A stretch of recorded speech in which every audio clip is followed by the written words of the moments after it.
Hi, my name is Dr. Michael Curry. I'm an associate professor at Tuskegee University, and I would like to welcome you to Tuskegee University and our research lab, where sustainability is our primary focus.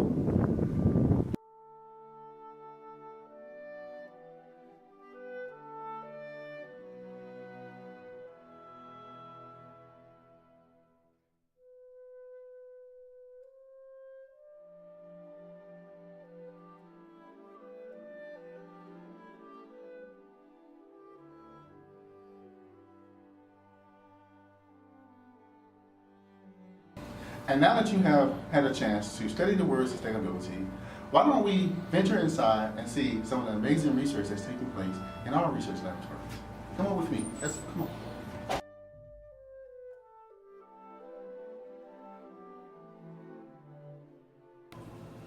Hi, my name is Shatori Floyd, and I'm a teacher at Booker T. Washington High School. This summer, I'll be working with the RET program, which is a research program for teachers in sustainable electronics. Today, I'm here with Dr. Melissa Reeves, and we will be discussing our summer research project. Dr. Reeves, will you please tell us a little bit about yourself? Well, as you said, I'm Dr. Melissa Reeves. I'm a professor in the chemistry department at Tuskegee University. Been here for about 21 years, and my area of research is computational chemistry. So what are flame retardants, and how are they related to sustainable electronics?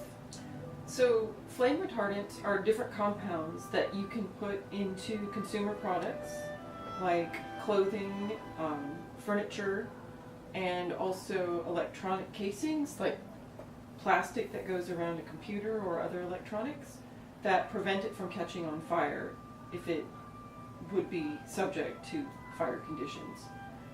And so that prevents fires from spreading. Okay. That seems like a pretty good chemical. So why is it considered harmful? Why would we want to not use those flame retardants in our everyday lives? Because they seem to be benefiting humans. They do benefit, but unlike what people thought when they first started using flame retardants, they can come out of the consumer products and enter into people. And they especially found that in the 70s with children's night clothes, that if you dressed your kid in pajamas that had these flame retardants, after a few weeks, those flame retardants would be in your child. And they could find that through blood tests and other tests on the children. Oh, wow. So with your research, how would we personally look at these different flame retardants, and how would your branch of research benefit society now? Well, what we're trying to do is build models of the flame retardants, such as this one, which is triphenyl phosphate, in the computer and predict its structure and some of its chemical properties. And then we can use known data about how it affects different organisms to develop a rules-based method of predicting toxicities of other similar chemicals. Okay. So Dr. Reeves, could you please explain the programs that we will be using to analyze the structure TPP? Okay, so this is a structure of triphenyl phosphate that was originally built on the computer using a building program like McMoleplot. After building an initial structure, we submitted it to a program called GAMES, which is residing on a computer actually out in California, in Sonoma State University. And we ran a GAMES calculation to actually calculate the quantum mechanics of where all the electrons are, which gives us information about the structure, but also the chemistry of the molecule. Then we can download those results and resubmit them to another set of programs at the Virtual Computational Chemistry Laboratory, which, when we include additional data, can build a relationship between the structure of the molecules and their toxicities. So this is not the same as actually going in the lab and doing hands-on research. This is more so computational science? This is computational science, and it's helpful because we can do a lot more molecules and compare them to what is known about toxicity faster than you can go into the lab and test the toxicities, which usually requires large animal studies of different kinds of animals. Okay. Sounds like a winner. I look forward to working more this summer. Well, I think it's going to be fun. Thanks.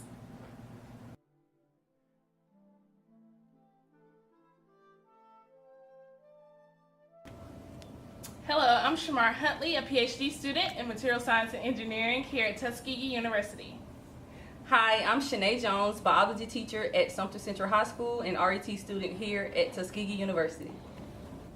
Shamar, why is your research so important to our environment? Pollution is one of the biggest problems that we face today. A lot of the materials that we use actually end up in landfills, leaching toxic chemicals into our water supply, which leads to acid rain. Another issue is carbon dioxide emissions, which actually lead to global warming. So my research is important because I'm trying to find a potential solution, which in this case we're using cellulose, to make a lot of materials such as plastics more biodegradable as well as recyclable. So why do different polymers have different structures and behaviors? One reason polymers have different behaviors is the fact of its structure. So if you look at the HIPS, which stands for high impact polystyrene, you can see that it's in a pellet form. It's going to behave differently than the composite material. This is the fact that it has a different structure. Now, upon processing, we take this from a pellet form into a melted form, which kind of looks like this. As you can see, it's starting to melt. So the structure is beginning to change. That's why we're getting different thermal as well as mechanical properties from the pellet form to the composite form.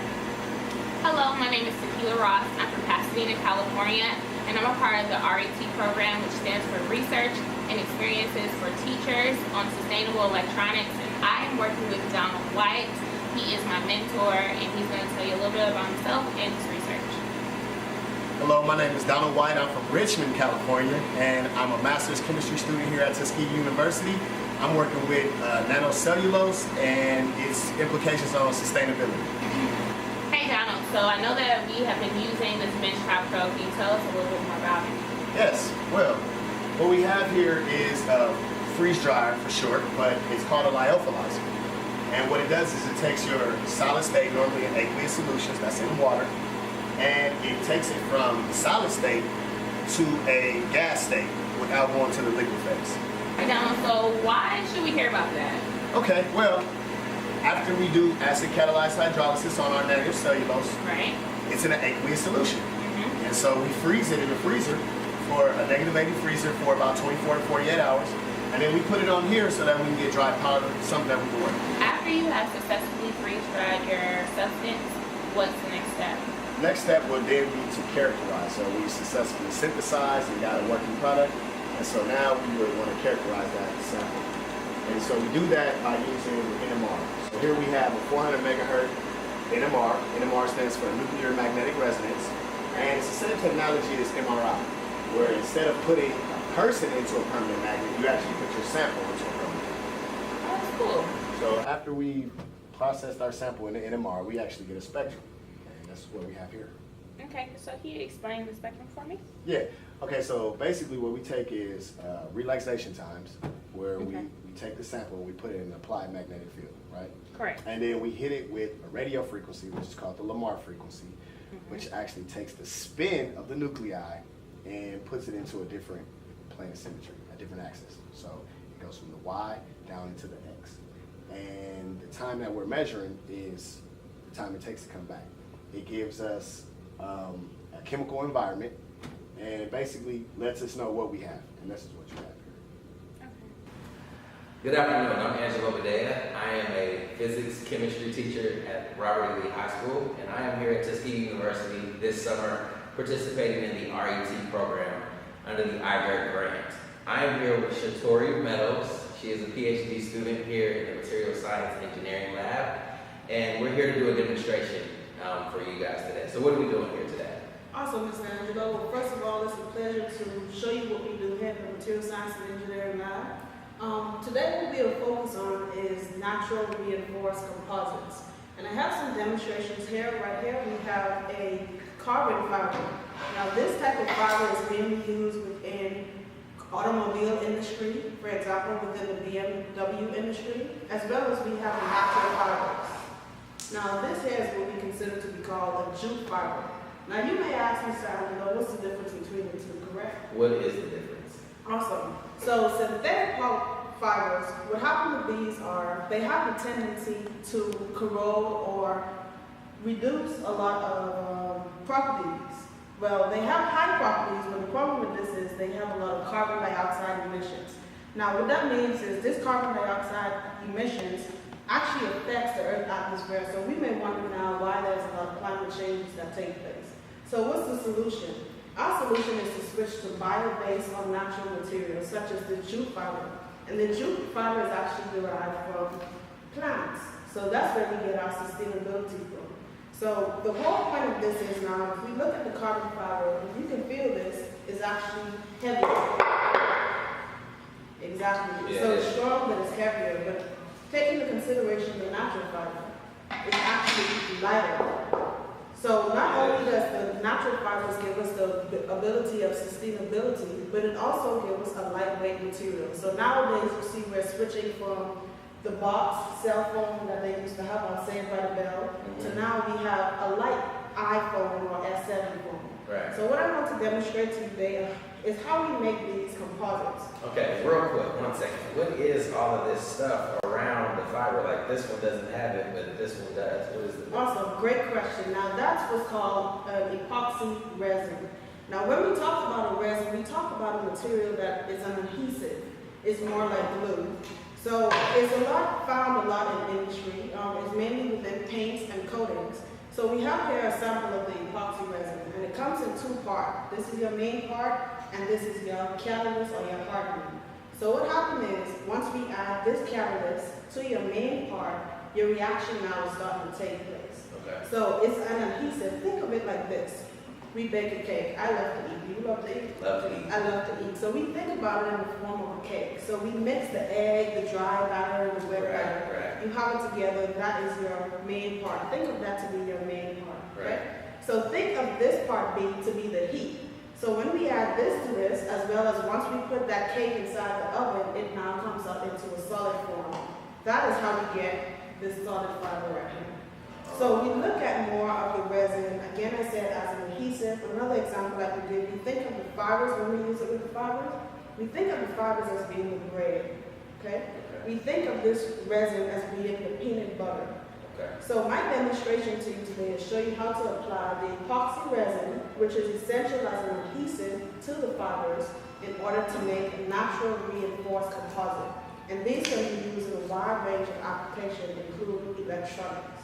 Okay, so naturally, before you do all of the stuff you just talked about, baking the cake with the epoxy, with the resin, this is what a natural fiber looks like. Correct. This is basically a burlap sack or potato sack or something like that. Exactly. This is naturally biodegradable. Awesome. So this is very, very good compared to your synthetic carbon fibers, which are very stronger, have better properties, Correct. what you're saying. But how do you make this? How do you get this out of the earth? Now, carbon fibers are basically, just as they say, synthetic fibers. Anything with synthetic just adds the use of petroleum byproducts. Okay. So it's fibers like any fibers on our clothes or anything that we're wearing, it just has the addition of petroleum byproducts. So you're saying oil, petroleum like oil, you're saying crude oil? Crude oil. Okay, so that's why it's bad for the environment. Exactly. Because to make this, we have to destroy more of the planet to get this made for our cell phone to be lighter. Exactly. Okay. So then we come with the solution. Why not go to a more bio-based aspect of things? We can naturally get these from plants. Okay. The only thing with this is because it is natural fiber and it comes directly from plants, we have to treat the fibers.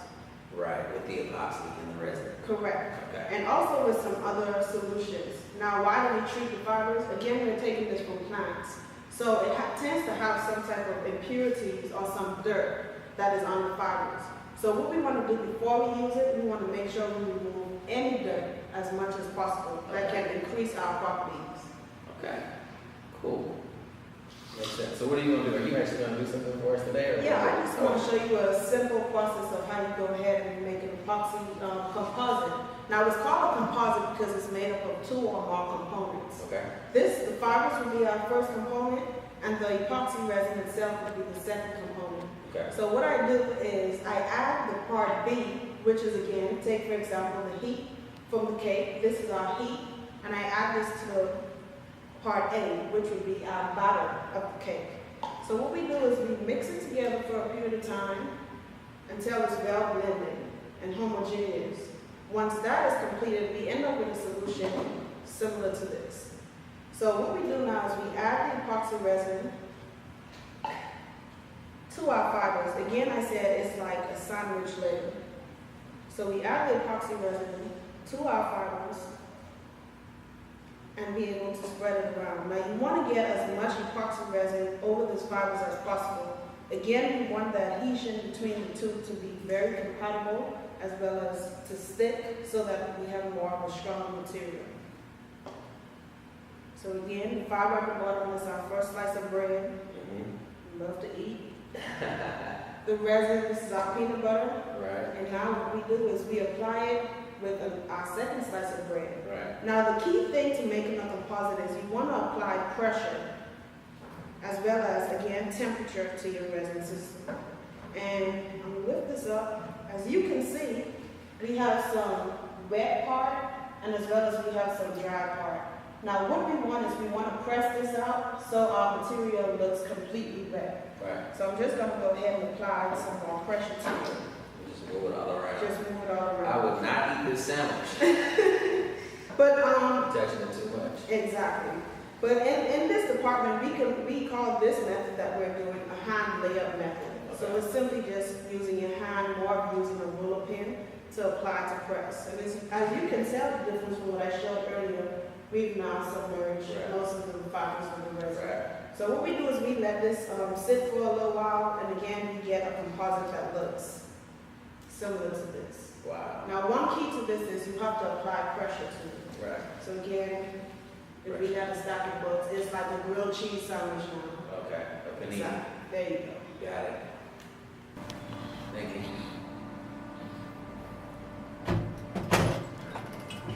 Hello, and now that you had a chance to visit our research laboratories and see some of the amazing research that's taking place on the inside concerning sustainability, I hope you now have a better understanding of what sustainability means, and I hope it becomes a part of your everyday life.